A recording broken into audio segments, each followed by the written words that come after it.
certainly want to thank Frank for the invitation and the opportunity to be down here, and also to congratulate him on his tenure as the secretary here. You know, talkers are a dime a dozen, but good secretaries are hard to get. So we want to congratulate you on your 1 year, and also congratulations on all of the people that received their birthday cakes here this evening, and I sincerely hope that you have many, many more, that they never quit coming.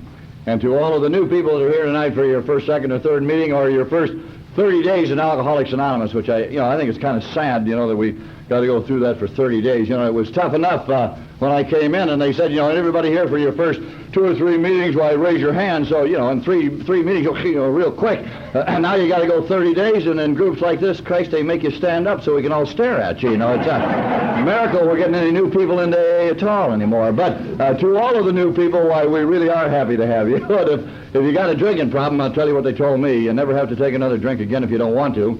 But what you're going to find here in Alcoholics Anonymous is a group of people who will know most everything about you. You will still accept you, who are not necessarily interested in where you've been or where you're trying to go, but they're damned interested in what you're trying to do today. And as an alcoholic, that's a break off the top, because when I was out there drinking, why, nobody was really interested in me unless they heard I was going to jail or leaving town. Then they were, delighted over that. Other than that, nobody really give a damn one way or another. But this changes. If you're new here, why, you're surrounded by people that really care. If you want to do something about your drinking, you use that nickel therapy they told me about when I come in. They said you put the money in the telephone and you make the call, and people will be down there, but you make the call before you take the drink. And it worked out well, and people did come down to see me when I needed them. And they did sit there not with pity and with hate, but they sat there with compassion and with understanding. They were folks from Alcoholics Anonymous, and that's got to be the best deal I ever had in my life. And I'm a guy that looked half the world out there trying to find the best deal, you see. And I didn't find it till I got here, until I met this great group of people that were going to know all these things about me, who would still accept me for exactly what I was trying to be today. For the benefit of the new people that are here tonight also, to qualify that initial statement I made, I'm an alcoholic, and I'm not by any stretch of the imagination an authority, a consultant, or a counselor on the program Alcoholics Anonymous. I'm an example, good or bad, that AA works, that it hasn't been necessary for me to take a drink, steal anything, or go to jail now for 21 years and 6 months. And I'm sure nobody's really overly impressed with that statement I just made. And frankly, I'm a little upset.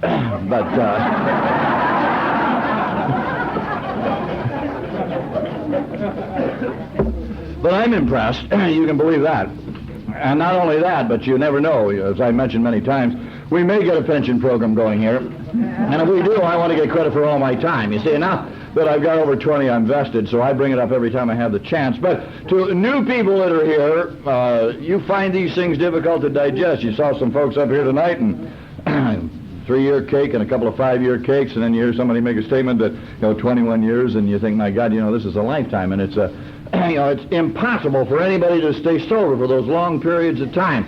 And I can sympathize, because it hasn't been that long ago that I can't remember sitting in that first AA meeting, and I was 29 years old, and a guy stood up in front of the group, and he said, I'm not a drink for 9.5 years. And I thought he was the biggest liar I ever heard. I wanted to go right out of the chair. I thought, impossible. What the hell is he trying to tell me?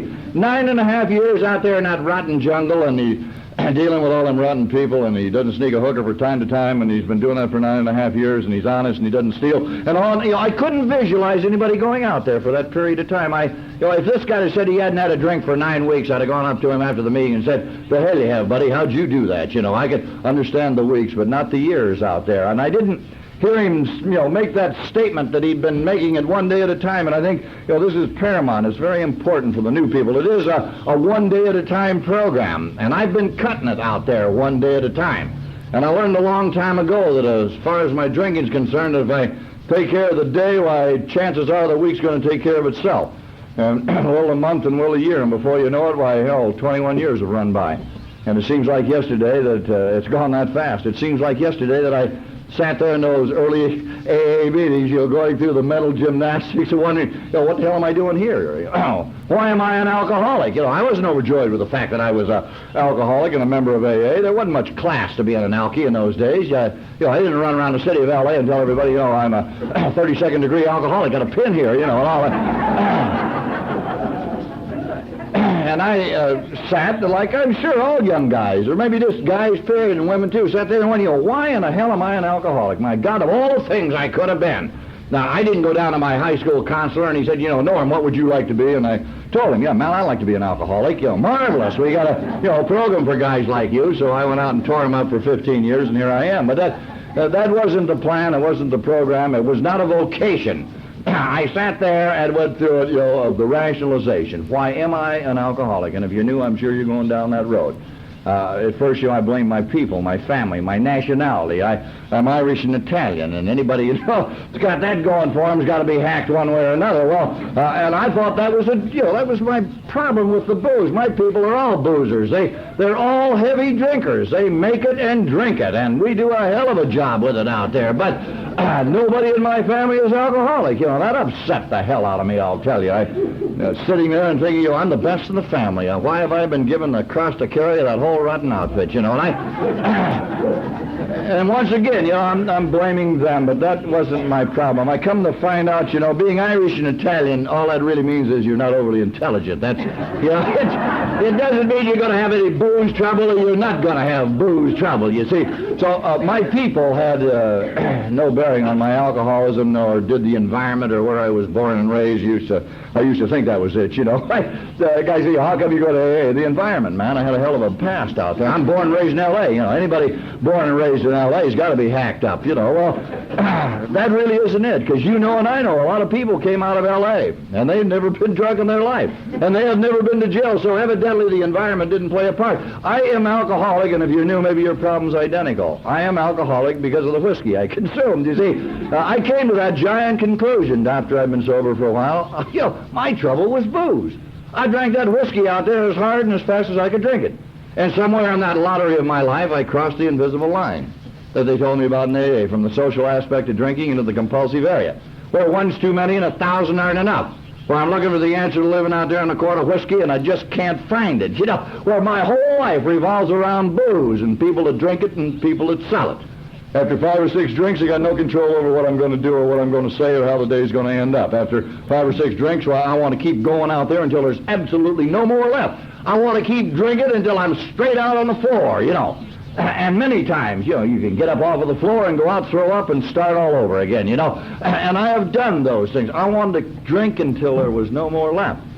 Many times I couldn't. I'm made periodic by a lot of things, and there's a lot of guys had my problem. I was made periodic by economics, money. I never had enough money to buy all the booze I wanted. I was made periodic by jails. It was difficult to buy when I was in jail. I was made periodic by a red-headed Irish wife. I happened to marry a woman that was red-headed and Irish, and she had a rotten disposition, a violent temper, and yelled at me all the time. So, you got the heat on out there all the time. You got to get the heat off, so I have to get sober. But I never wanted to. I wanted to continue to drink. I could summarize that very well, or illustrate it by that story that was going around the program last year. The guy said, can I buy you a drink? And, no, I've got to be home for Christmas. That's the way it was with me out there. And incidentally, if you knew that wasn't an original story. You see, I took it, I stole it from somebody else. As you do everything in AA that's decent and good, you take it from somebody else. You give the guy credit for it for 3 times, and after that it's yours. That's the way it is, But that's the way it was. I drank out there. Booze consumed my life. I had crossed this invisible line. I also have an alcoholic-type personality. I am a rationalizer, a justifier, a compromiser, and I got a rotten attitude. And you don't need a hell of a lot more than that. I've had a lousy outlook on living all my life until I approached this program. I traveled half the world and half my life, making a complete ass of myself. I spent money I didn't have, buying things I didn't need, trying to impress people I didn't like. And that was it. That's the story of the alky. I run all over hell trying to be all things to all people. I felt everybody was impressed by the things that I told them and the things that I said. I always wanted to be something I couldn't, and I probably didn't want to be anyway. Sitting in the gin mills, and the guy says, what do you do? What the hell do you mean, what do I do? I do it all out there. I thought everybody knew that. For Christ's sake, I'm the general manager of the universe. That's what I am. Yeah. And it was important that I let you know that. Sure. Run around the city, on a day like today, out here in the desert with the windows rolled up in my car to make you think I had an air conditioner,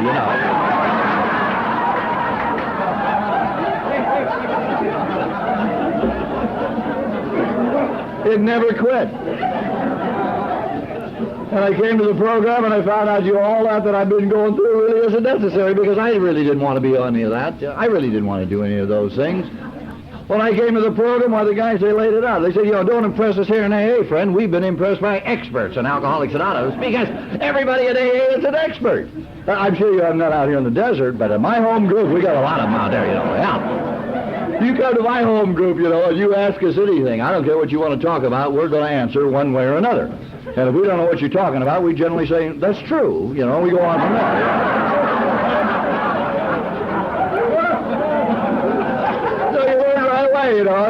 You're initiated. As soon as you come into AA, you're surrounded by experts there, I laid a little on a guy one night. I was brand new, and I says, something? I've been in jail about 25 times. He says, the hell he has, son. I did that in a year, So, right away, you find out, man. No matter where you've been, somebody got there long before you did. No matter what you drank, you're going to find guys that drank more booze than you thought was built out there. So, if you're new, if you will, come on in tonight and grab the package that's available to you here.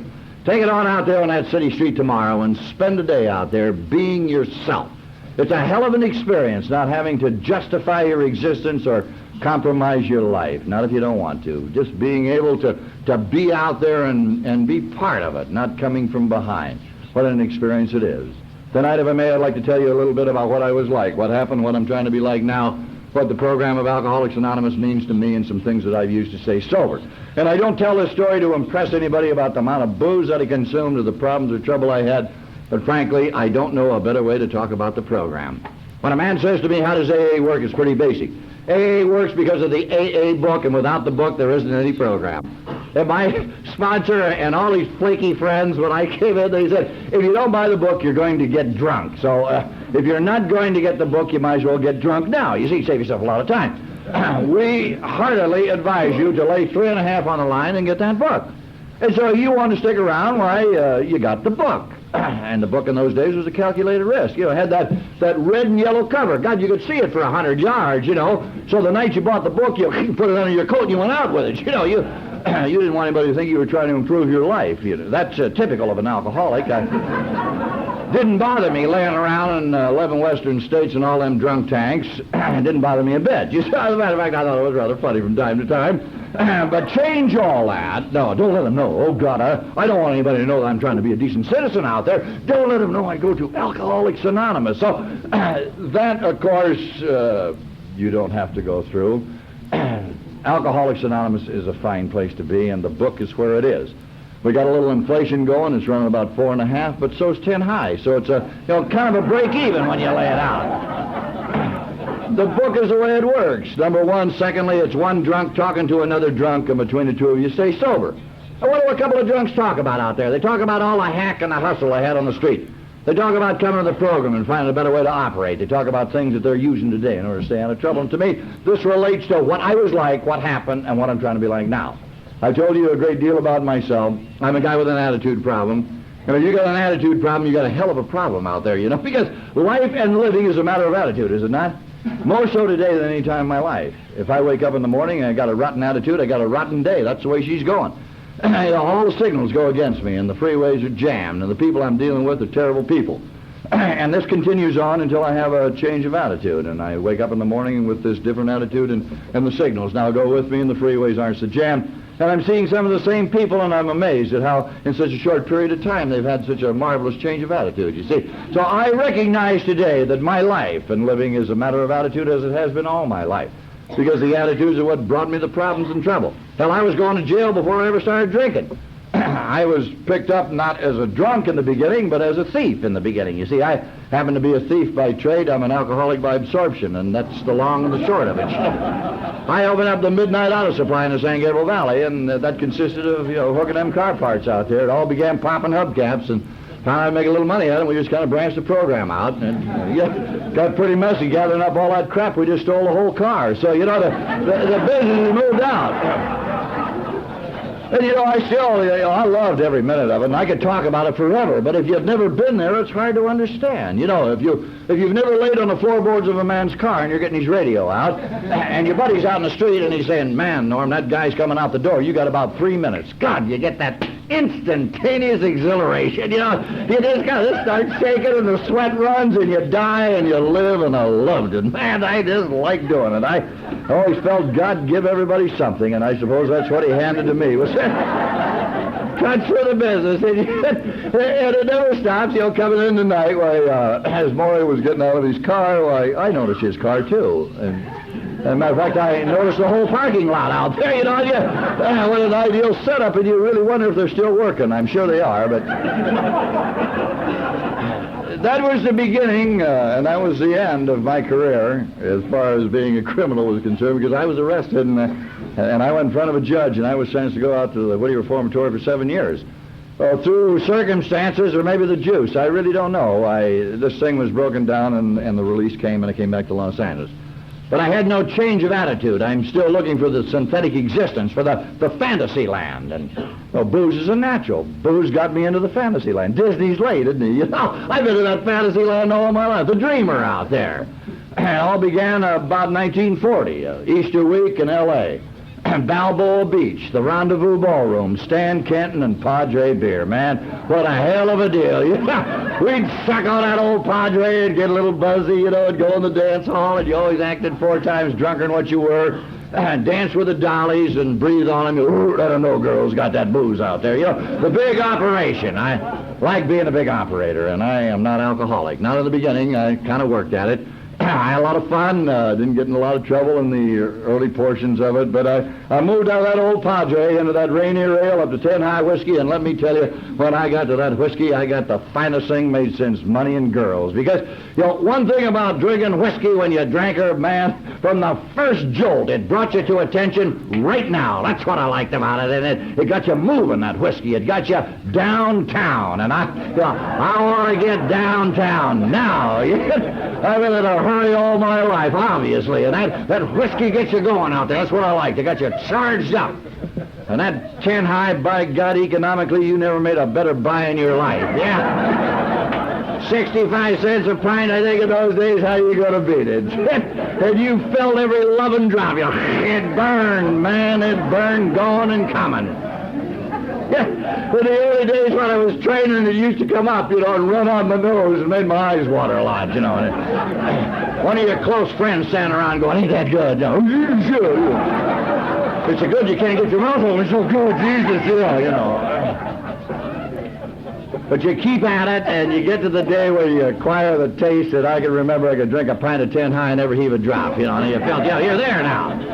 One of my AA associates years ago, he says, there's great advantages of drinking cheap whiskey. When you throw it up, you don't lose much. You know? And it takes an alky to figure that out, don't it? Oh, yeah. But if I was out there today and I'm drinking that $9 whiskey and you're flashing $9. Root $9. You know? Why, hell, a guy could get sick all over again watching $9 go out, you know that. These alkies figure all these things out. Now, don't get me wrong. I've drank some expensive whiskey in my life, but after 5 or 6 drinks, how the hell could you tell the difference? I never could.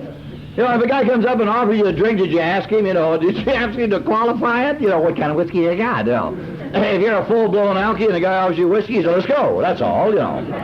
The only thing an alky worried about was, are you going to run out? And it's an election day. You know, that's all. So what kind of whiskey after 5 or 6 really didn't make any difference, and I couldn't tell the difference. By January 1942, I had a little more trouble with the police department. I'm also have violated a probation. I'm also in Los Angeles again. I stand in front of the man who says, well, we've got an opportunity for you here.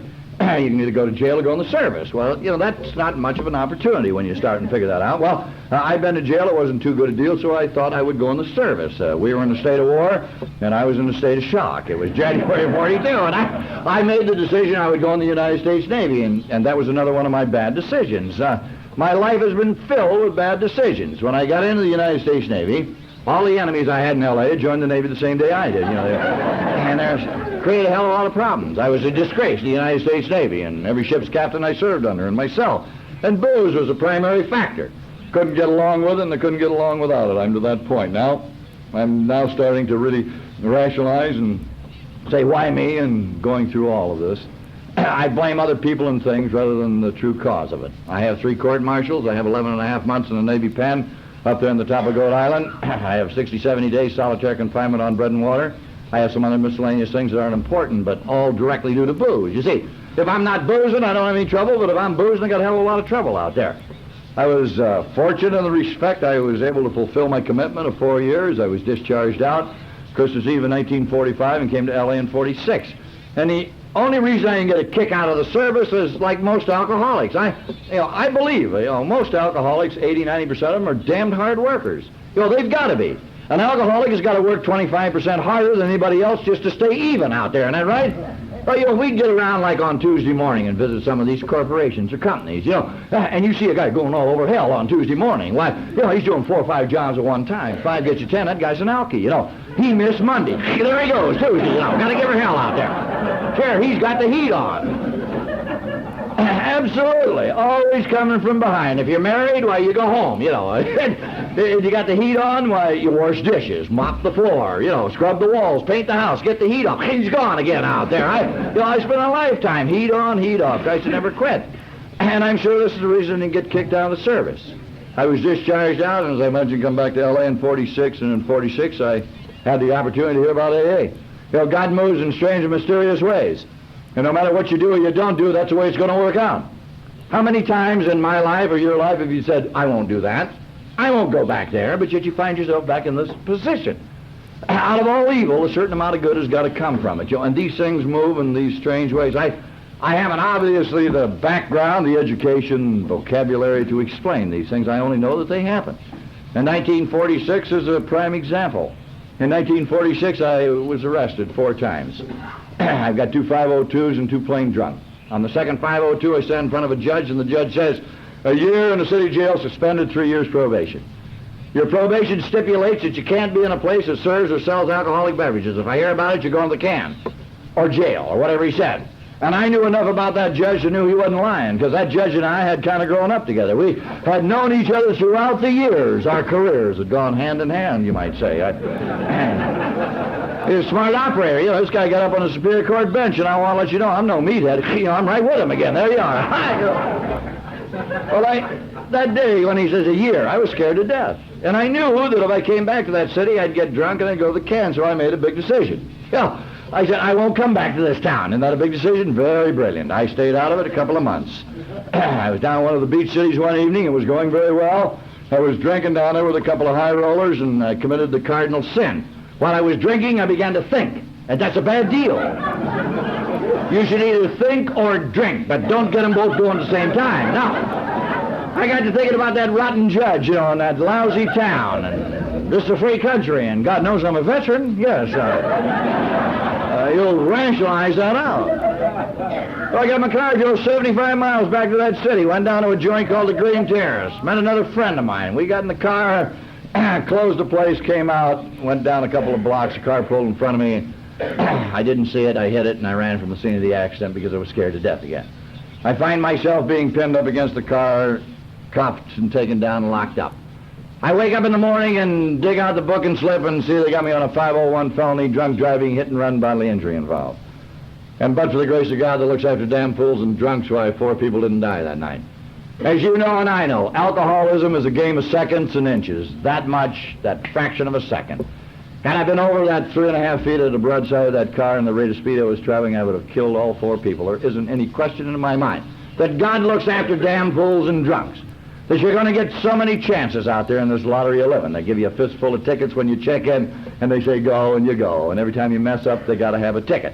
And if you mess up enough, you tap out. And I feel sincerely that I've tapped out. There's no tickets left. Now, I don't stay sober from the fear of it. But wouldn't a guy be a damn fool not to realize how very lucky he's been? How lucky was I that night in 1946? And how did it work out? Out of the evil came the good. The judge looked down and he told me in no uncertain terms how he felt about me, and he sent me off to the city jail to do the time, and in the city jail I shared a cell with a man that was going to AA. How it works, you see. I come back to a city that I say I'll never be back to get drunk, to go out in the wee hours of the morning, to hit a car, and there couldn't have been a half a dozen, to make the can, to stand in front of a judge, to go to jail at a particular time, to share a cell with a man. The only guy out of maybe 200, there was one guy getting out of the bucket once a week to go to AA, and this is the guy I draw. And he was a fanatic. This guy, he was sick. He went to these silly meetings, you know, and he would sit there once a week and tell me about these AA meetings. And, you know, you don't have a big audience in a jail cell. So I got the full treatment. And it just got to the point where I didn't want to talk to him about it anymore. He insisted I go to a meeting with him, and I told him, I said, Sully, what the hell are you talking about? I don't have a drinking problem. My problem is them rotten people out there. That's my problem. Christ, I'm a victim of unusual circumstances. That jackass turned the car in front of me, and on the thing went. And I'm too young to be an alcoholic. In your case, it's much different. The hell, you're 36. You know, a guy gets that old, he ought to quit drinking. What's left? You know, you're on the backside of that hill. I'm on the hill now. You know, it isn't half bad. Everything changes, doesn't it? But then, no, it wasn't for me. It was for people like him. And I said, you go ahead and go and leave me out of it. And I went down the road for another 8.5 years. And 8.5 years later, I pick up a telephone, you know, and I'm looking for a guy named Sully in an outfit called AA. And I found the AA program, and I'm still looking for my friend. And 5-6 years later, I heard through the grapevine the guy'd gone back to the booze after 3 years of sobriety, and he couldn't quit, and he drank his head up, and they put him in Camarillo Hospital with a wet brain. They said he had never coming back. And so I quit him, you know, I discounted him and went on my way. And here 3 years ago, last December, I was in a meeting on the other side of town over in the Los Angeles area, and it was a Sunday morning meeting, and I looked down the front row, and who was there? Well, a guy named Sully that I'd shared a cell with 27 years ago. And I thought, God moves in strange ways. Yes, he does. I said, buddy, how's it going? He says, great. I got 9 weeks in. Norma just got out of the county hospital. I said, let's get together and go to some meetings, and I'll give you a little what I found, because you're the first sponsor I ever had. And he says, fine, we will. I'll call you, and he didn't. And this year he went back out, one more time to the gates of insanity or death, so who knows? I don't know. I only know that strange things happen. I only know that this is the way it obviously has to be. I don't understand it. I can't rationalize it. I only know that that's the way it is. Well, obviously, when I went out of that city jail, I went back to drinking. I drank for those 8.5 years. I went to work for one of the largest construction firms in the world. I stayed with them 11. In that 11-year period of time, I was at the right place at the right time, and the jobs were good. And the money was good, and I needed money by now because I got a high overhead by now. I met and married a red-headed Irish woman, and she is pregnant every other year, and that's a hell of an overhead, any way you want to cut it. This marriage got off to a salty start. God, my bar associates had warned me. They said, you know, make sure that this woman's got a decent job. You know, that's important, Norm. But she had a hell of a job, right? And things are going our way, and 2.5 months later, I walk in the house, and she says, Norm, I've been to the doctor. I'm pregnant. I got to quit my job. And I thought the house come down on me, you know. I thought, well, that's not too bad. That caper takes about 9 months. We'll give her a couple to get on her feet, and we'll get that rotten job back, and everything's going to be just like it was. You know, isn't that the story of the alcoholic? Everything's going to be just like it was. But Christ, that was 28 years ago. That woman ain't turned a tap since that day, you know.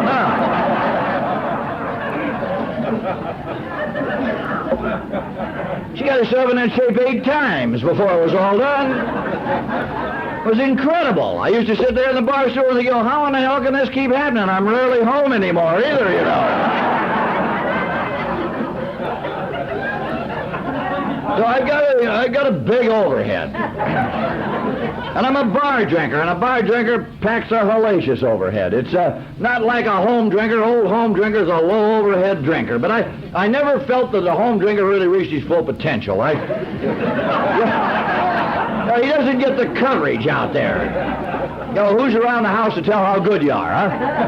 Her. And her don't believe any of it anyway, does she? Now, but if you can get out to them saloons, you can let the world know how good you are. You know, I like them joints. I like them dark lights and the rotten music that hammered at you. Love sitting there with them intellectual giants, the giants of industry, as we sat there and solved the problems of the world, wondering what the poor slobs were doing tonight because the big money was there. We talked in millions and spent in thousands and never had 10, but we talked a hell of a lot, man. God, I used to love sitting there and you put it out. When you got tired of talking and lying, well, you could look in the mirror, and they put mirrors in bars so that alcoholics can sit there with that Maybelline look, you know, that wide-eyed, you know. There you are, you devil, you, yes.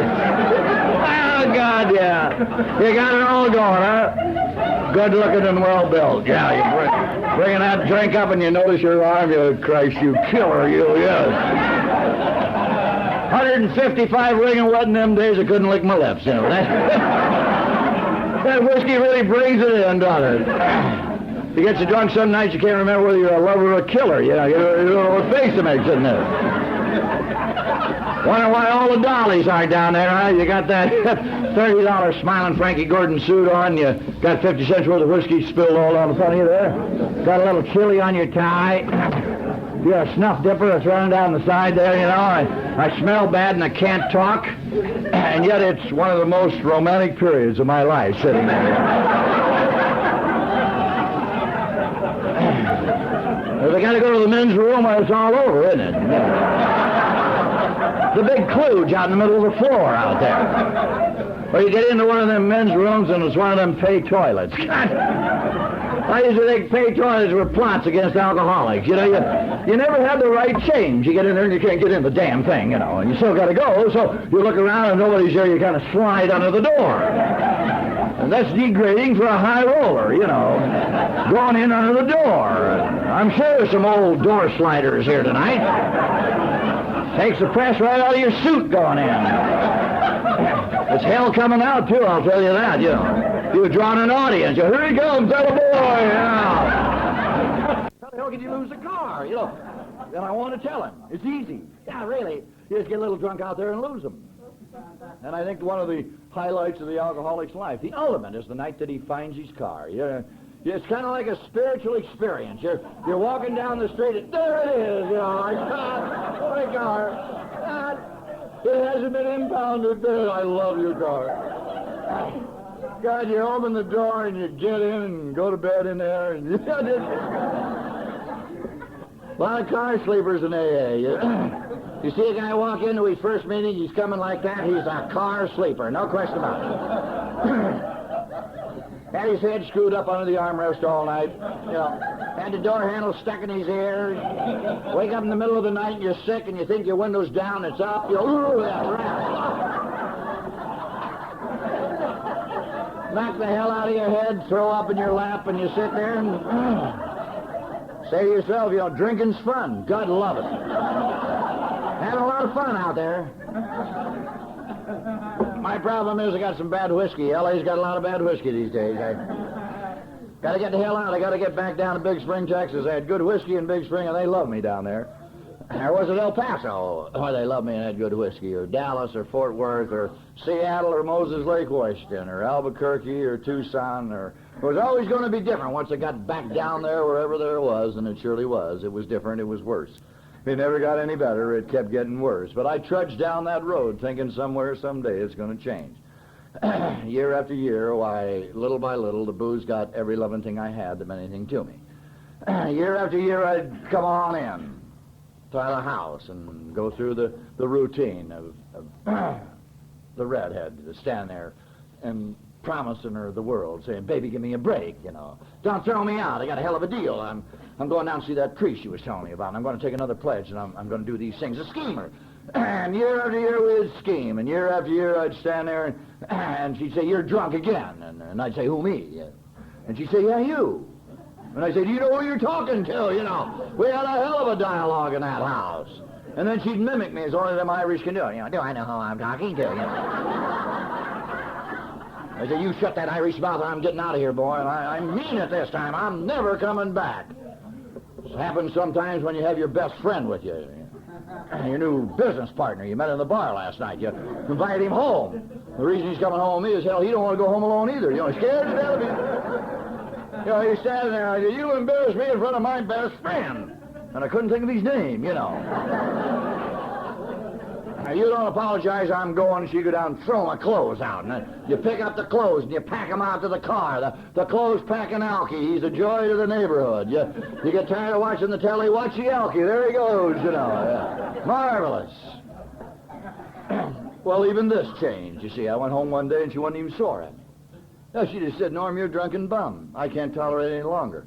I'm neurotic because of you. The kids are neurotic because of you.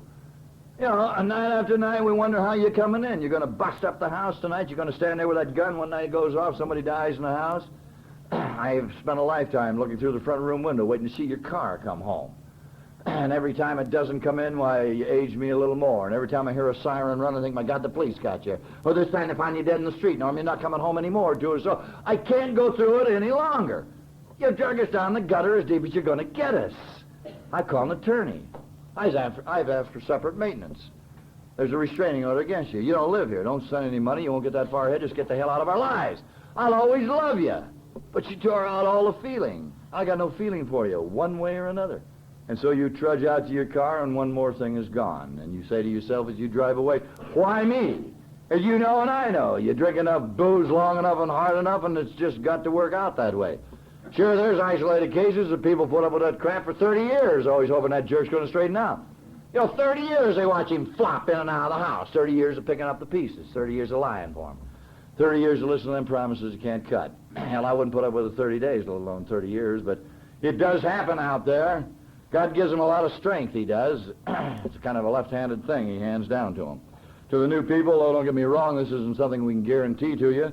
The only thing we have here to offer is sobriety and a way of life. And if you're a ditch digger, you're going to be a better ditch digger. We don't guarantee you're going to make a ton of scratch, drive a big iron, and live in the big house in the hill that your woman's calling you in, or man, whatever the case may be. No, we say you're going to be better what you're doing, my friend. Sobriety, a way of life. That's what we have to offer. And just maybe you get the fringe benefit. Maybe you get back together. It's a miracle. It's a miracle when a man and his woman walk through the door and they're still together at their first meeting. That's a miracle.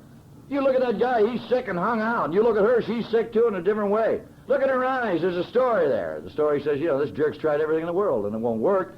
Hell, this isn't going to work either. Well, you see the same couple a couple of months later, and the guy, he's cleaned up and sharped out and looks pretty good, and his eyes are clear. You look at the woman, and she's changed too. And in her eyes is a brand new story, and the story says, you know something? I've been waiting 20 years for this to happen, and finally it's happened, and today we're happier than we've ever been in our life. That is made possible through a unique miracle you and I here choose to call Alcoholics Anonymous. To the new people, this isn't something we guarantee, you see. If you come to the program to get this, why, that isn't the way it is. If you say to me, well, what brought you to Alcoholics Anonymous? Well, I don't know. An aggregate total of a lot of things, I'm sure. The jails, getting beat up, the family, getting the pressure from the job, having the heat on all over town, owing a lot of money, maybe all of it. If I had to isolate one thing that brought me in, I'd say maybe the day I recognized I had lost the sweetest thing I ever owned, my self-respect. The day that I knew that guy walked into my life, he says, Norm, you've abused the privilege of voting. He took it away. He took away my self-respect. The day that I had that feeling and that pain inside there was so great I couldn't tolerate it any longer. Maybe that was a psychological second of my life when I was totally sick and tired of being sick and tired of hurting myself, and I wanted to find some other better way. If I had to bring it down to one isolation, one thing, I'd say the day I knew that nothing's going for me in here, that I've got no self-respect, that I lost the sweetest thing I ever owned, that it's a commodity out there, in a sense, but you can't buy it. You don't check it out of the supermarket, no. It's something you earn, and how fortunate are we of Alcoholics Anonymous. The second time around, twice in one lifetime, you have the opportunity to regain your self-respect, and in turn, be respected by people. I think that day, or I know that day up to and including this afternoon and this evening, it came to me in February of 1954. In February of 54, I went on a hell of a tear, and I got up off of the floor, and I was pretty sick. I walked in, I picked up the telephone, and I called the central office in Los Angeles, and I talked to a guy, and his name was Johnny Carroll. And I'm sure Johnny Carroll doesn't mind me breaking his anonymity. Johnny Carroll was one of the fine people of AA, and the reason he was, he'd learned early in his AA life to keep what I have, I got to give it away. And God knows he gave a lot of it away. He not only worked the central offices, but on the old Alhambra group. You went down there on a Thursday night, and you walked up the stairs, the old women's club, and the top of the stairs there was sitting Johnny Carroll. Waiting to see new guys coming in, and he'd shake your hand, he'd take you in, he'd pour you a cup of coffee, and he'd tell you, to have a lot of patience and keep coming back and keep an open mind. And he says, you're young, and you're impatient as hell, and you want to do it all now. But he said, you want to remember something. You want to remember that it took you 15 years, one day at a time, to get yourself down there to the bottom of the chute. And it's going to take you 15 years, one day at a time, to get yourself back out. He says, you're probably going to get out of it about the way you got into it. Now, maybe you get lucky and cut it in 8 or 9 years, but don't count on it. He said, have patience, go to a lot of meetings. It will get better each and every year as you trudge down this road. That's the guy I talked to. He passed away after being sober maybe a year and a half or two. He gave me some phone numbers that day and said, start calling these guys, and pretty soon you get a hold of somebody, and they'll be out to see you. And if you don't get anybody, call me back and give you some more numbers. Well, second guy called, he was there, and his name was Norman. He came out to see me. Hell of a controversial man, this guy. He was a hell of a talker in AA, too. He talked all over the country. I mean, quite a guy. But there was only one way to work the program, and that was his way. You did it this way, and if you didn't do it this way, then it wouldn't work. Now, he was a fine man and the greatest sponsor in the world because he was my sponsor. Even though I didn't like him, that day he came out to see me, and he sat there and talked to me. I detested him. He sat there, and he kept going, you got to remember, son, you got to go to any length to get this program. Any length to get it. He and his flaky friends and that dumb cop he ran around with, they all talked the same way, any length to get it, and it just irritated the hell out of me. And he would ask you a question, and then he would answer it. He'd say, you went to any length to get the booze, didn't you? Yes, you did. I know you did, Well, you got two self-centered people sitting there. You know what's happening. And, boy, I just don't like this thing, and I don't like the way he's talking to me. And the only thing I liked about him is when he said, if I can make it, you can. And I thought, ain't that the truth? Yeah. Yeah, that rotten old man could make it. Anybody can make it out there. No question about it. He said, that I don't pick guys up and take them to meetings. He says it's the softer, easier way. If you want to come and get it. If you got a car, drive. If you've got a car, you're probably not ready yet. But we take a chance on guys from time to time with cars, so get in your car and come on down. I'll be down at the Temple City meeting, and I'll be down there in the parking lot. And I'll meet you at 3 meetings, and after 3 meetings, you can make the decision whether you want it or you don't want it. So I got in my car, and then I drove down to that meeting, and I was hoping he'd be in the parking lot, and I would crash him on my car, and that's what I do. Yeah. Well, I got down there, and hell, I forgot I hated him. There he was. He was laughing. And he come up and he slapped me on the back, and he took me on in. The old Temple City group. We used to meet down in Rosemead in those days. The Temple City group today meets in Arcadia. I just throw that out. If you're coming into my side of town looking for Temple City Sunday night, don't go to Temple City. It never met in Temple City, never. It's kind of weird. I know when I was new, I asked the guy, why don't you change the name of the group? What you trying to do, run this outfit, Get on it, guys. You only do that one time, that's all. We used to meet in that Legion Hall down there. There was a liquor store, the Legion Hall, and the cemetery. The favorite expression of the group was, if you get by here and stop here, you won't make it over there. They show all the new guys the cemetery out there, and they thought it was very funny. Isn't that funny? You're going to die if you keep drinking. Well, alcoholics, after they get sober, get a very warped sense of humor. They laugh about all these oddball things. I was taken into the group. This is a wealthy group, incidentally. We had so much money in the group in those days, we had donuts before and after the meeting. It was just kind of unheard of. And they always bought 3 or 4 red jelly donuts and saved those for new guys, And they see a new guy all green and hung out, and he's coming in, and the red jelly donut come in, he'd kind of slide up on him and say, glad to have you. How would you like a red jelly donut right there, Did you ever look at a red jelly donut when you got a hangover? Oh, no. That's terrible. And then they all laugh. He was funnier than the guy last week, wasn't he? Yeah. And I was amazed how they all stood around, We used to stand around before the meeting, and groups, 6, 7 guys, and all of them talking at the same time. And they're all talking about different things. I couldn't, it's hard to understand. They stand there, and everybody's talking about all these different things, and you're trying to, keep up with the conversation, and about the time the guy gets the punchline of the story, why another guy comes in, interrupts him right there, and he finishes what he's going to say, and he says, sorry, did I interrupt you? Because he's gone, And you spend months in AA waiting to hear the ends of these stories that are going around. And you never get to hear anything at the end of it. And when you're new, you hear that keep coming back, and you're sure that's why. If you...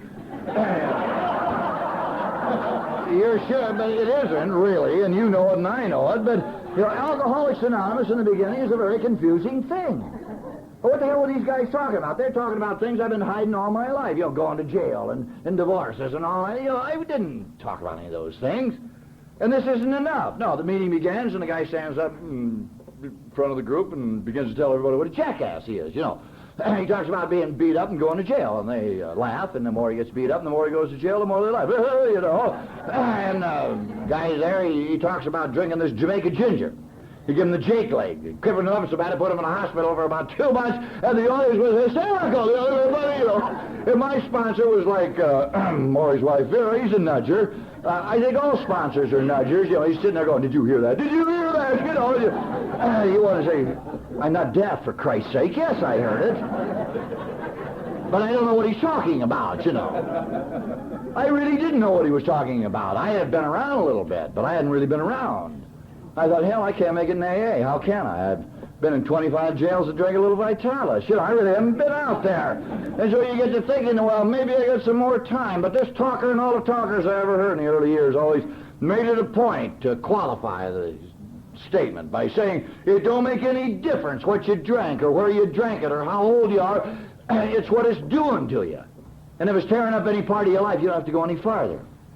And I could understand that, yes, sir, and I could parallel that, and I could identify, and I could say, you're damn right, buddy.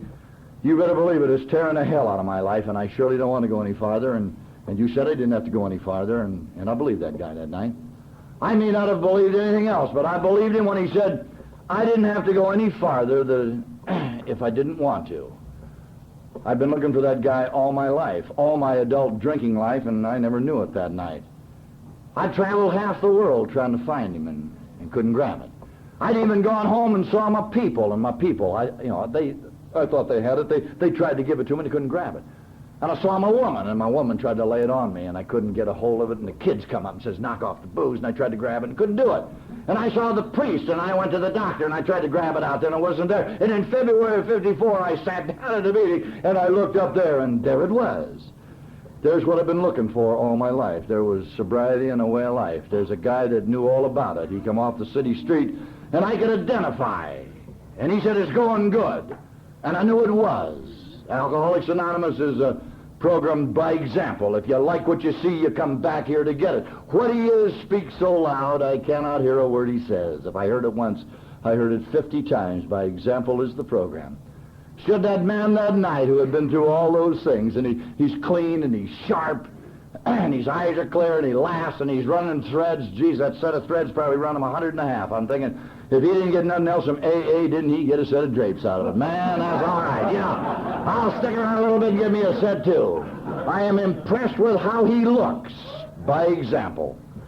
And I didn't know it that night. The only other thing I took out of that meeting was that guy had been to hell and back, and his woman had divorced him. And his woman had remarried, and his kids hated him. And after a period of time, he grabbed and bought the package, and his kids come down to see him. And they learned to like him, and they learned to respect him, and they learned to love him.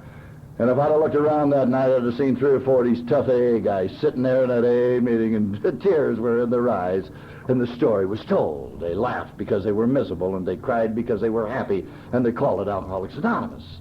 And now maybe this is oversimplification of the program, is my understanding. For how the hell do you clear away the wreckage of your rotten, lousy past? How do you move that crap out? Isn't the beginning of it all the day you learn to laugh a little? You know, there's nothing to laugh about before you get here. And I sat there in those early meetings, and I'm not going to laugh. But one night I'm going, oh, God knows, you don't see that.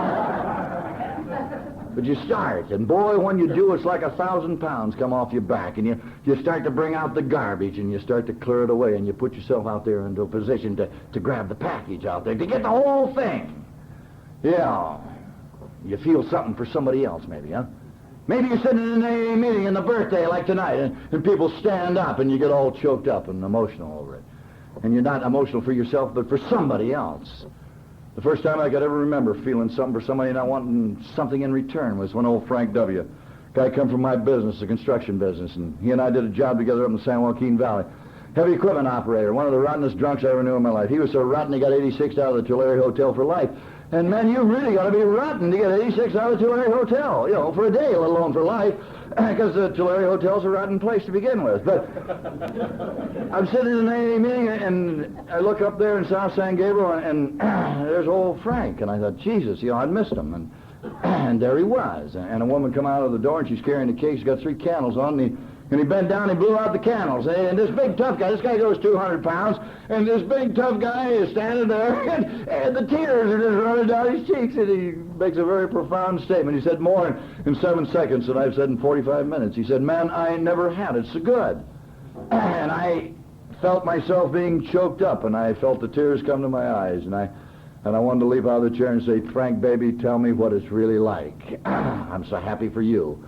And maybe that's the first time in my adult life I ever felt anything for anybody and didn't want something in return. Maybe that's the transition. Maybe that's the day I buy the package and I quit taking and I start giving. For I, as a person, you see, I'm a taker. I'm a taker of things and a user of people. I'm a loser. Takers are losers, believe me, whether they're on the program or off of it. I know, because I've been out there and around it, you see, and I've been dabbled out there in that gray area even after coming to the program. So I know all about the taking. It's the giving is where it is, the giving for the hell of it and want nothing in return, and there's a place for all. For you see, it was given to me that Sunday night. The man said, Norm, you're new. Here it is. I'll give you the program. I'm going to give you your life, Norm. I'm going to give you sobriety and a way of life. That's what I'm going to give you. You didn't buy it. You can't sell it. Not any piece of part. You will go out and you will give it to somebody else. And your life is predicated in your sense of well-being on the amount, maybe, that you give away. The reward is insurmountable. That self-feeling good all over. Not something in a material sense, but the sense of well-being that you get from the giving of Alcoholics Anonymous of this program. That feeling good here as you walk down the street and you want to yell at the world, I feel good, and you got the heat on. Still, and you owe some money, but maybe you helped the guy out and you 12-step call, or you made the coffee, or you went to Central Service, General Service, Institution. Where there's a place for everybody to just give a little of what was given to you, and the return is astronomical. It's so great I can't explain it. And I'd love to tell you that every day's a holiday and every meal's a banquet since I've been to the program and the rest of my friends, but that isn't the way it is. It's a growing process, and it's a growing program. You go through it all. Hell, in that first year, we used to have meetings after the meetings. It was a hell of a deal. The meetings after the meetings were much better than the meetings. That way you get a lot of in-depth criticism that way, you know. And we kind of formed our own clique, because there was these other cliques out there. You had to form your clique to be against them. That's the way it worked out. And we would have these meetings after the meetings, and we noticed there were a lot of flaky secretaries in the San Gabriel Valley. A lot of bad talkers and leaders, and the only way we were going to get this thing put together was that we would run one of our people for secretary of the largest group in the valley. And the problem was we had to have a year's sobriety. And so we waited, and we got the guy, this dumb Pollock got a year's sobriety in, and so he was the first one to make it. We ran him for secretary of the largest group in the valley. And it's quite a political thing. They say no politics in AA, don't believe it. We imported some guys from El Monte and Baldwin Park on election night, and our friend was, man, he was a landslide. He became secretary of this leading group. And 2 weeks later, he joined the other cliques. Yeah. So you have the opportunity to look around, and what do you see? You see a lot of people in AA, don't you? And the only clicking I ever found is a clicking in my head. You see, these people come from all walks of life. There's some people that I wouldn't do any drinking with, and they wouldn't do any drinking with me, obviously. And there's some people I won't share all of my sobriety with them, and they're not going to share all theirs with me. But you know, there's not a man or a woman in this program who would dislike me so bad he'd like to see me take a drink. If I ever called him and said, Charlie, would come down to see me, he'd be there. Now, he may disagree with all the things I stand for, with my business life, my AA life, my personal life, but would I ask for help? He'd be there. And that's got to be a hell of a deal. That's got to be the best deal that I ever had in my life. These are the things that I've learned as I've walked down the road and I've made the transitions and I've bordered the hardships. 1962 and 8 years sober, and the worst year I ever had. Financially, I was in the worst shape in my life in 62. 8 years sober. The whole thing come down on me. Oh, God. And I'd go to meetings, and I would feel worse. And every 2 or 3 weeks, I'd have an honest desire to take a drink. And I'm down in Miami on business, and I'm down at Miami Springs Villa. And I walk out of there, and I walk down to a joint that was about a mile away, and I walked in, and I had no business being in there. I was in the drinking world. And I sat down on the bar stool, and the guy says, what do you have? And I says, give me a double. And he put it out in front of me. And I turned around and I walked out. And one more time, the angel on my shoulder was still there. And another hurdle is jumped. And maybe I remembered, and maybe I took myself back. And I said, it was tough, and it's going tough today, but Norm, remember 46. Remember 46 and how tough it was when you stood there in front of that judge and he nailed you down. If you think it's tough now, buddy, remember that humility you experienced then. And so another hurdle is crossed. And then lo and behold, before the year is out, well, I have a phone call and I have to return to the coast, and I have to go down to St. Luke's Hospital, and I'm met by the doctor, and he says, and this is what has happened. And I had to call him a bad name, and I had to say, why did you let it happen, for Christ's sake? And I stood out there one more time, and I cried the poor mouth about what I didn't get, or what he asked me to carry. And I knew full well inside that the old shooter upstairs, he's a kind man, and he never gives you more than what you can pack. He gives the big crosses to the big horses and the small ones to guys named Norm. And if you think it's going tough, why, take a minute out of your busy day, Norm, and look down the street, and what do you see? I see a man down there, and he carries a load 10 times the size of mine. And the difference between he and I is that he carries his with great dignity. He doesn't find it necessary to cry the poor mouth about what he didn't get. He took a moment out, and he says, thanks. Thanks, old friend, for what you gave me. And would you come to see me again? I said, God, give me the strength. If you're going to bring the package down and you're going to iron me out, give me the strength to stand and be counted. Give me the strength to say thank you so very much for the 21 years and 6 months that you let me walk down the sunny side of the street. That if I don't get any more than that, you see, I'm overpaid. Because I know guys that never saw 21 days. I know guys that walk the street of booze and fantasy, busted dreams and broken hearts, tears by the bucketful, joints, jails, traps. They died in the rottenest places you've ever seen. They never saw what I had seen. They never woke up in the morning and made the decision of which way they're going to live. People made decisions for them all their life.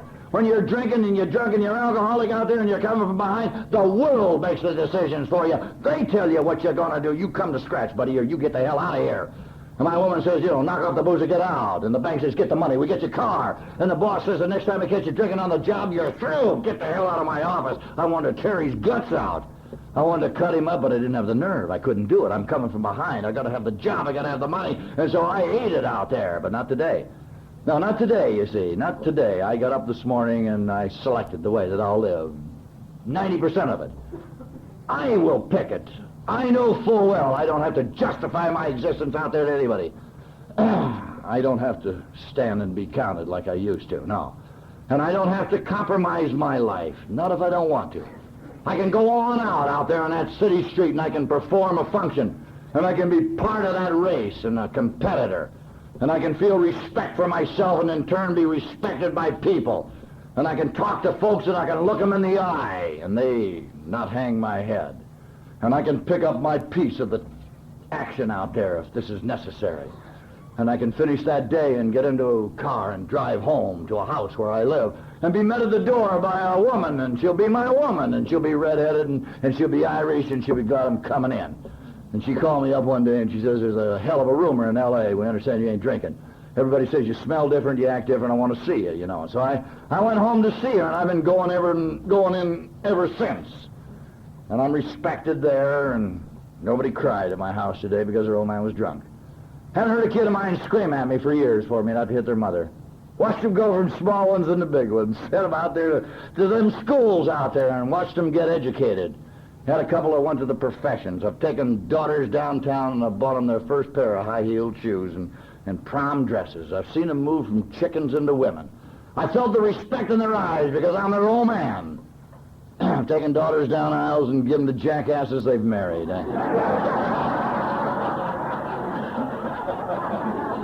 Had the opportunity to look around in the church and 400 are sitting there and see my AA buddies out there. 60, 70 of them, all sitting out there on a Saturday afternoon, and they're clean and they're sharp and they're smiling and they're crying, and I'm crying a little too for the feeling we have for each other.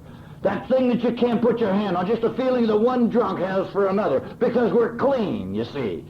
And the words come out, and he doesn't say anything. He just says, I see you, Norm. Jesus, you look well. Too bad the rest of the people here in this church don't know who you are, Norm, and where you came from, and what it took to bring you here. And you want to say, yeah, too bad, Fred. Too bad, Charlie. Too bad they don't know all our friends. Too bad they don't know the Morris and the Franks and the rest. Too bad that these things aren't available to all of you. And these are the things that I wanted to tell some friends of mine so many years ago that I could never put in words, and I could never really find the adequate words to explain exactly how I feel about what I've found. I can only say that every loving thing I've got today is because of this program. And it's been a hell of a walk from the L.A. County Jail to the point that I stand today. And but for the grace of God and Alcoholics Anonymous and friends like you folks, I could have missed it all. Thanks a million. God bless you.